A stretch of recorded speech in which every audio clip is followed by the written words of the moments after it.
Bonjour, bienvenue à nouveau sur Talk Paris. Salut à tous, je m'appelle Coralie. Et moi, je m'appelle Guillaume. Nous créons des vidéos pour vous aider à parler français au quotidien. N'oubliez pas d'aimer cette vidéo et de vous abonner à notre chaîne. Cela nous aide énormément. Aujourd'hui, nous allons parler de comment décrire les émotions et les sentiments en français. Nous allons pratiquer l'écoute, apprendre des expressions utiles et avoir une conversation amusante. Vous êtes prêts?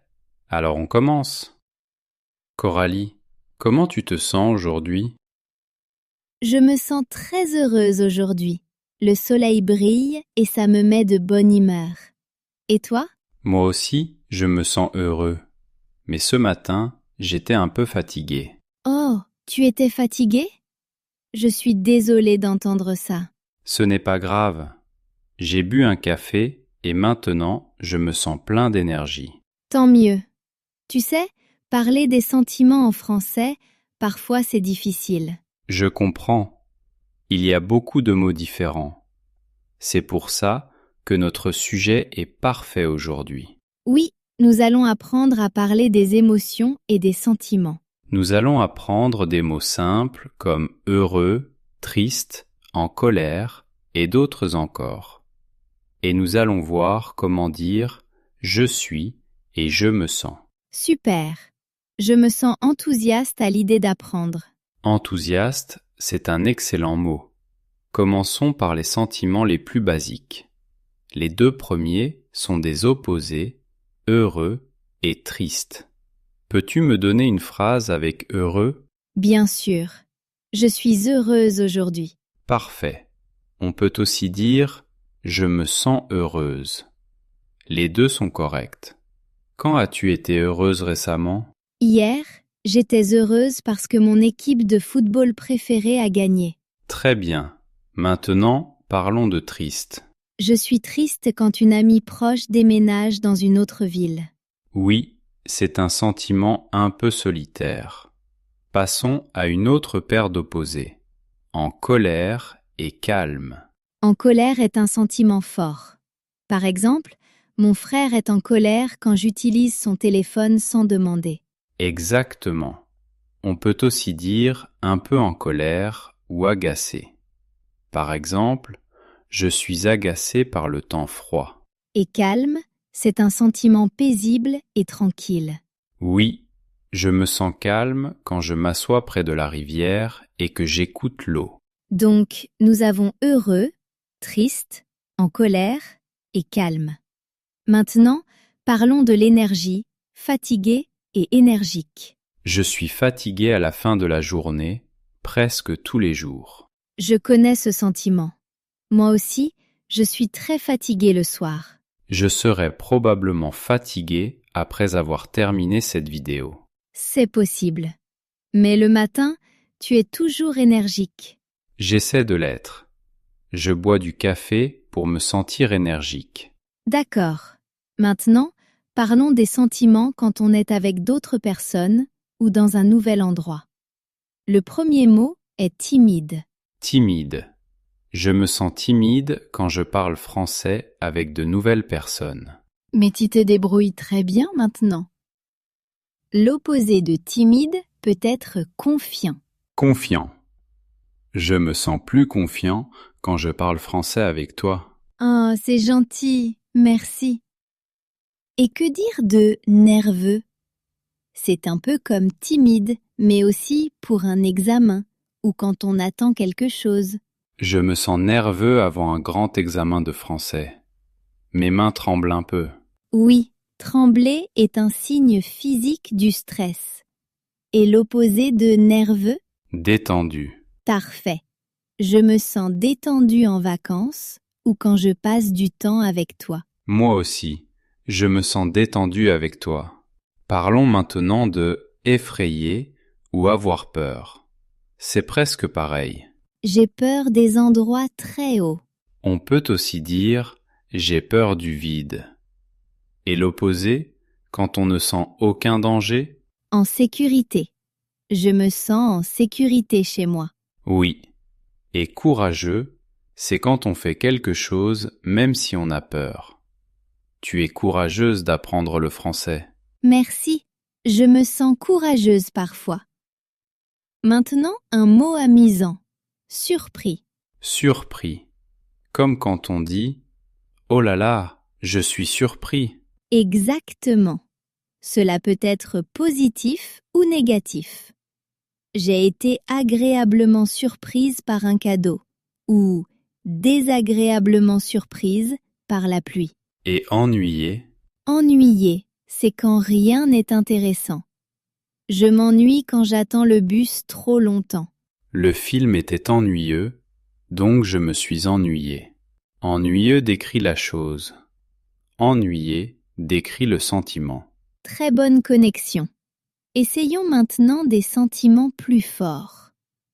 Excité. Excité est un sentiment très joyeux à propos du futur. Je suis excité pour le week-end. Oui. Et frustré? Frustré, c'est quand on essaie encore et encore, mais que c'est difficile. Je me sens frustré quand je ne comprends pas la grammaire française. Je comprends. C'est normal de se sentir frustré parfois. Et fier? Fier, c'est un bon sentiment à propos de soi-même ou de quelqu'un qu'on aime. Ma mère est fière de moi. Et moi aussi, je suis fière de toi. Tu travailles très dur. Merci beaucoup. Un dernier mot important, inquiet. Inquiet, c'est quand on pense à un problème dans le futur. Je suis inquiète pour mon amie. Elle est malade. C'est un sentiment très attentionné. On peut dire « je suis inquiet pour » ou « je suis préoccupé par ». Maintenant, pratiquons un peu ensemble. Coralie, comment te sentais-tu ce matin? Ce matin, je me sentais fatiguée d'abord. Ensuite, j'ai bu du café et je me suis sentie plus énergique. Et maintenant, je me sens heureuse d'être ici. Génial. Et hier, étais-tu nerveuse pour quelque chose? Oui, j'ai eu une petite conversation en français avec mon professeur. Je me sentais un peu nerveuse au début, mais après je me suis sentie soulagée et calme. C'est une très bonne histoire. Tu as utilisé beaucoup de mots de sentiment. Fatiguée, énergique, heureuse, nerveuse, soulagée, calme. Parfait. C'est plus facile quand on parle de la vraie vie. Oui, toujours. Souvenez-vous, c'est normal d'avoir beaucoup de sentiments différents. L'important, c'est d'apprendre à les exprimer en français. Maintenant, voyons quelques expressions essentielles que nous utilisons tous les jours pour parler de nos sentiments en français. Guillaume, tu m'aides? Bien sûr, ce sont des expressions très utiles. Commençons par poser une question sur les sentiments. La plus courante, bien sûr, c'est « Comment ça va ?» On peut aussi dire « Comment vas-tu » ou « Comment tu te sens ?» Oui, et pour être plus précis, on peut demander « Comment tu te sens aujourd'hui ?» C'est une question très attentionnée. J'aime bien quand tu me la poses. Pour répondre, on peut dire « Ça va », comme si comme ça, ou « Ça va bien, merci ». Et si ça ne va pas très bien, on peut être honnête. Par exemple, « Je suis un peu fatiguée » ou « Je ne me sens pas très bien ». Oui, on peut aussi dire « Je suis un peu malade » si on ne se sent pas bien physiquement. Maintenant, pour des sentiments plus forts, quand quelque chose de merveilleux arrive, on peut dire « Je suis tellement content pour toi ». Par exemple, tu as réussi ton examen de français. Je suis tellement content pour toi. Et pour quelque chose qu'on attend avec impatience dans le futur, on dit « J'ai hâte de ». J'ai hâte de commencer mon nouveau cours de français le mois prochain. C'est un sentiment joyeux et impatient pour le futur. Parfait. Et pour parler d'inquiétude, on dit souvent « Je suis inquiet pour ».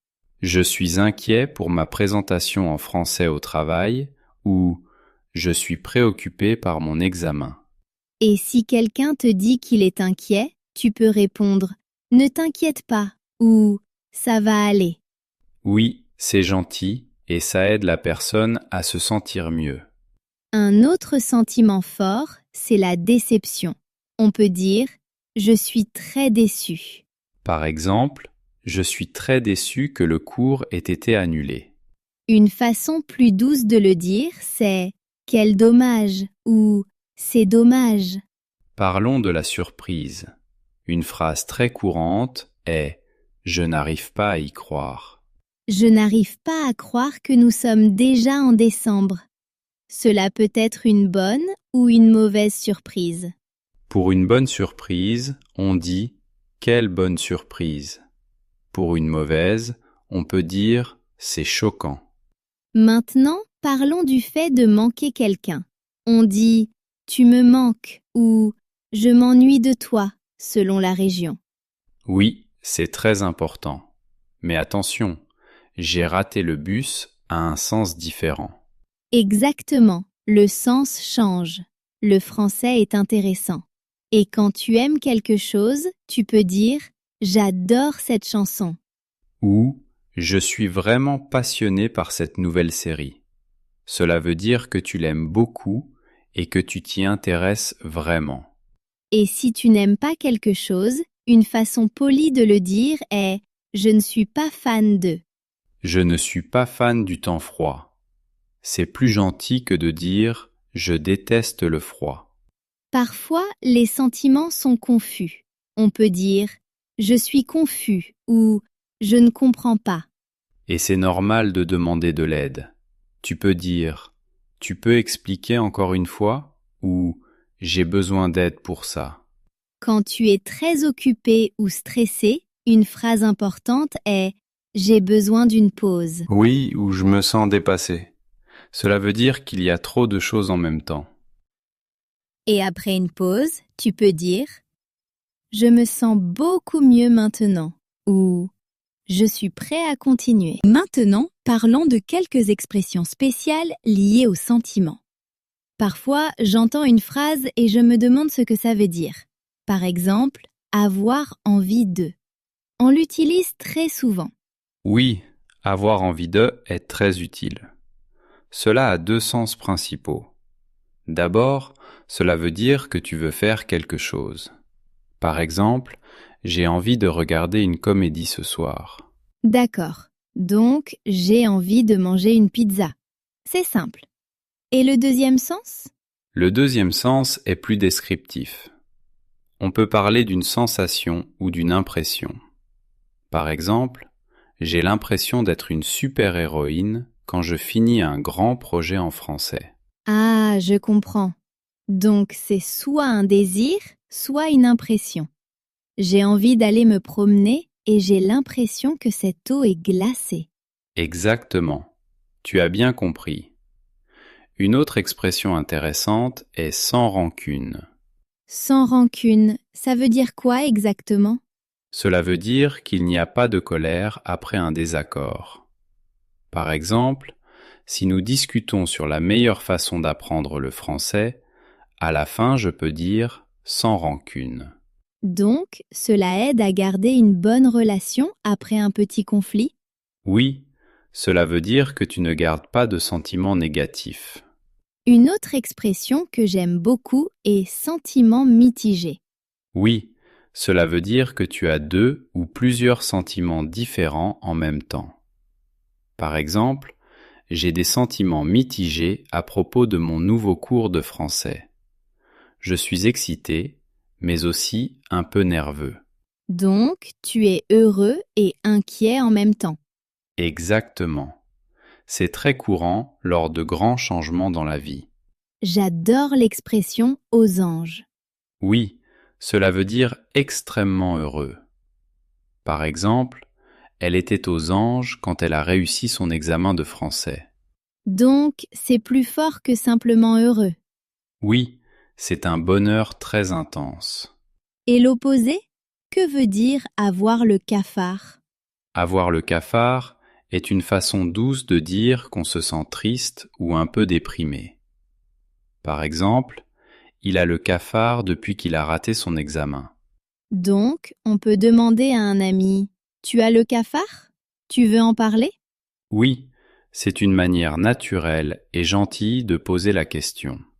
Une autre expression amusante est avoir des papillons dans le ventre. Cela veut dire que tu es nerveux ou excité et que tu ressens une sensation étrange dans le ventre. J'avais des papillons dans le ventre avant de parler français devant toute la classe. Moi aussi, j'ai cette sensation avant un grand événement. C'est un mélange de stress et d'excitation. Exactement. Maintenant, que veut dire se calmer? Se calmer signifie devenir moins en colère ou moins stressé. Si quelqu'un est très énervé, on peut dire « calme-toi ». Oui, et parfois on a besoin de temps pour se calmer après une dispute. Le mot « sensible » est aussi intéressant. Ce n'est pas un sentiment, mais une façon de décrire une personne. Une personne sensible ressent les émotions très profondément. Elle peut pleurer facilement pendant un film triste, ou être blessée par des paroles. Donc, on peut dire « fais attention à ce que tu dis, elle est très sensible ». Oui, cela veut dire qu'elle est facilement touchée émotionnellement. Une autre expression est « être à cran ». Être à cran signifie se sentir très nerveux ou tendu, comme si on attendait quelque chose de mauvais. J'étais à cran toute la journée en attendant les résultats de mon test de français. Donc, tu n'es pas du tout détendu. Exactement. Tu es stressé et tu ne peux pas te relaxer. Dernière expression, l'intuition. L'intuition est un sentiment profond qui te dit quelque chose sans logique claire. Par exemple, mon intuition me dit que c'est une bonne méthode pour apprendre le français. Donc, ce n'est pas seulement « je pense », mais « je le sens profondément ». Oui, c'est un sentiment puissant. Parfois, il faut l'écouter. Waouh, il y a tellement d'expressions pour parler des sentiments. Ce n'est pas seulement heureux et triste. Non, le français est une langue riche. Et maintenant, vous savez comment utiliser ces mots dans une vraie conversation. Cela m'aide à mieux comprendre les films français et mes amis quand ils parlent. Ça me fait très plaisir d'entendre ça. C'est exactement notre objectif. Aujourd'hui, nous avons beaucoup parlé des émotions et des sentiments. Oui, vraiment. Nous avons vu des mots basiques comme heureux et triste. Et aussi des mots plus précis comme frustré, fier et dépassé. Nous avons également pratiqué des phrases essentielles comme comment tu te sens et j'ai hâte de. Et nous avons appris des expressions spéciales comme sentiment mitigé et avoir des papillons dans le ventre. J'aime beaucoup celle-là. Oui, elle est amusante. Le plus important, c'est que maintenant vous avez plus de mots. Vous avez une boîte à outils plus grande pour vos conversations en français. Une boîte à outils plus grande, j'aime cette image. Avant, peut-être que j'avais seulement heureux et triste. Maintenant, tu as excité, nerveux, fier, calme. Agacé, reconnaissant, inquiet, soulagé. Tous ces mots t'aident à mieux t'exprimer et à mieux comprendre les autres quand ils parlent. Exactement. La langue sert à créer du lien. Parler de ses sentiments nous aide à nous connecter aux autres. Alors, que peuvent faire nos amis pour pratiquer tout cela? Très bonne question. Une chose simple est de faire un petit point avec soi-même 3 fois aujourd'hui. Demandez-vous simplement « Comment je me sens maintenant ?» Et dites la réponse en français, même dans votre tête. Par exemple, « Je me sens fatiguée ». Je me sens un peu stressée dans le bus. Je me sens heureuse en écoutant de la musique française.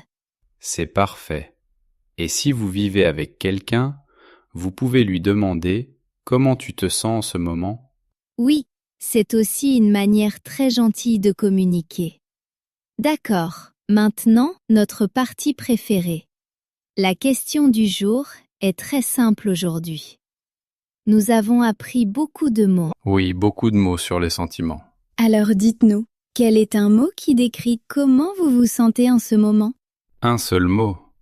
Êtes-vous fatigué, excité, détendu, curieux? Écrivez votre mot dans les commentaires ci-dessous. Nous lisons chaque commentaire et nous aimons voir d'où vous apprenez le français. Cela nous rend très heureux et fiers de lire vos messages. Vraiment.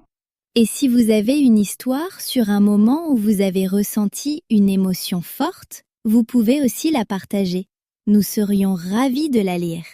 Avant de partir, un grand merci. Merci de passer ce temps avec nous. Merci de vouloir apprendre et progresser en français. C'est quelque chose de courageux.